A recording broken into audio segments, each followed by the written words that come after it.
What if everything you know about Western history is wrong? What if the fall of the Roman Empire, taught in every textbook, dramatized in every film, never happened at all? Imagine a world where Rome didn't crumble into chaos, but adapted, resisted decline, and reimagined itself for survival. Imagine 476 AD. In our timeline, this is where the Western Roman Empire collapsed, but not here. A brilliant reform by Emperor Majorian, backed by military victories and political alliances, stabilizes the empire. Corruption is curbed. Power is decentralized. The Senate is revitalized. Rome survives and thrives. Instead of splitting irreparably, East and West find balance through administrative parity. Roads and aqueducts are maintained. Legions are modernized with crossbow innovations from the East. Provincial governors are elected by local citizens, increasing loyalty. Rome transitions from decaying monarchy to a flexible federative superstate, preserving its power for centuries to come. With no dark ages, Roman knowledge continues flowing through Europe. Roman engineers invent water turbines and primitive mechanical computers by the 7th century. Latin evolves but remains the universal scholarly tongue. A pan-European literacy movement, supported by Rome's education mandate, gives rise to an earlier Renaissance. In the 9th century, libraries flourish across provinces, stocked with scrolls and codices preserved through imperial oversight. Women enter scholarly institutions earlier, contributing to mathematics, medicine, and architecture. A scientific council in Lutetia, Paris, drafts the foundations of empirical research. The arts, backed by public funding, blend realism with Roman mythology, producing masterpieces centuries ahead of schedule. Universities form a network of shared research, connected by a proto-telegraph system, transmitting discoveries across provinces. Science and beauty intertwine under imperial sponsorship. By the 11th century, Roman explorers using advanced ships reach the coasts of Africa and even sail west across the Atlantic. Contact with the Americas comes centuries before Columbus. But instead of conquest, the empire, influenced by Stoic philosophy and administrative efficiency, integrates local cultures into its fold through provincial status and trade incentives. Mayans and Romans exchange astronomical knowledge, leading to shared calendars and agricultural revolutions. Quipu systems of the Andean peoples are merged with Roman accounting methods. Roads stretch from Teotihuacan to Hispania via transatlantic ship rail integration. Indigenous gods are honored in local temples beside Roman ones, blending the sacred under imperial law. Early Roman American cities feature aqueducts, theaters, and hybrid architecture. Corn and tomatoes enter the global diet, reshaping cuisines from Africa to Asia with imperial efficiency.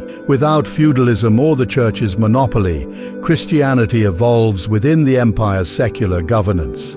Religious plurality, including early Islamic and Eastern philosophies, is accepted. Rome's legal system separates church and state by the 1200s. There is no Martin Luther, no schism. Faith becomes personal, not political. Philosophers debate openly in digital forums funded by the state, fostering early Enlightenment ideals. Paganism, Christianity, Zoroastrianism, and Buddhism coexist under a universal civic code. Education is prioritized over indoctrination. Clergy are elected, not appointed. No inquisition, no witch trials, only rational debate moderated by law. Tolerance becomes a civic virtue embedded in every Roman province. Temples become multi-faith centers, hosting interreligious dialogues. The empire's embrace of plurality transforms spirituality into a unifying experience rather than a cause for division. The Roman state sponsors steam technology as early as the 1300s. By the 1500s, automated factories begin to appear in Britannia, Gallia, and Germania. Slavery is abolished early, not through revolution, but through obsolescence. The Roman economy booms.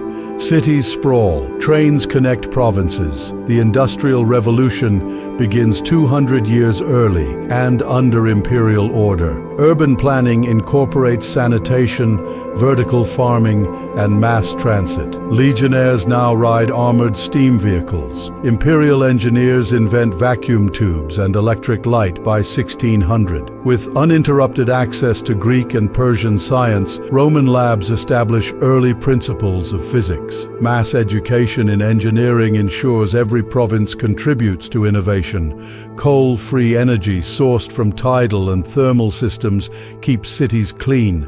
Rome industrializes without ecological collapse. By the 1700s, the Roman Empire turns fully eastward. Instead of clashing with Islam or China, it allies with rising caliphates and Qing scholars. Arabic becomes one of the empire's official languages. In Alexandria, Greek, Latin, and Arabic scholars create a global university system. Rome opens permanent embassies in Beijing and Kyoto. The Silk Road is fully paved, transformed into a pan-imperial superhighway of trade, diplomacy, and knowledge. Baghdad, Constantinople, and Carthage compete as intellectual capitals. The decimal system spreads across the empire, enhancing trade and education. Joint inventions like magnetic compasses and mechanical printing flourish. Cultural diplomacy fosters global festivals, blending Ramadan, Saturnalia, and Confucian rites. The 18th century becomes an age of East-West harmony under Roman coordination. The 19th century sees Rome embrace global expansion, not as conquerors, but as federative partners. India becomes a semi-autonomous Roman province. Indigenous American and African cultures flourish under protection of Roman laws. The Roman identity becomes multicultural, defined by shared infrastructure, legal equality, and civic values. Roman engineers in Timbuktu build aqueducts using local stone. Samurai and Roman legions conduct joint operations in Japanese trade cities. Rather than extract resources, Rome shares engineering, medicine, and knowledge. Indigenous art styles influence imperial architecture. Clothing, cuisine, and philosophy become hybridized into new forms celebrated at interprovincial festivals. Unity is not imposed, it is nurtured. By the early 1900s, a Rome-led world develops computers, not for war, but for governance. The Forum Digitus connects citizens across the empire. Voting, education, and lawmaking are conducted through a virtual Senate accessible to every citizen. Democracy, enhanced by Roman republicanism, merges with imperial structure. Debates are live-streamed. Citizens vote via retinal scans in public terminals. AI-driven magistrates assist with administration. Laws are drafted transparently and translated into dozens of official dialects. Digital scrolls preserve history interactively. Global holidays like Founding Day are celebrated via holographic performances. Every citizen, from the Amazon to Anatolia, logs into the empire's shared digital consciousness.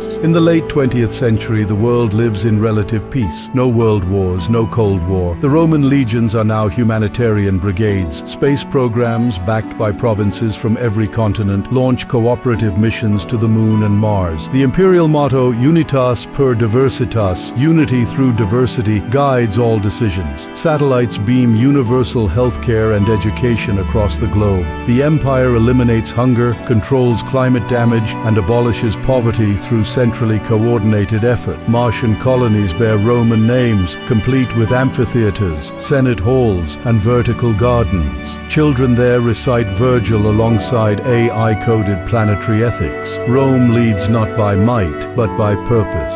Earth is a unified sphere, under law, not under tyranny. Peace is engineered, maintained, and constantly improved through wisdom, dialogue, and shared history. Now in 2025, the Roman Empire spans Earth and reaches into space. Rome is no longer a city or even a nation.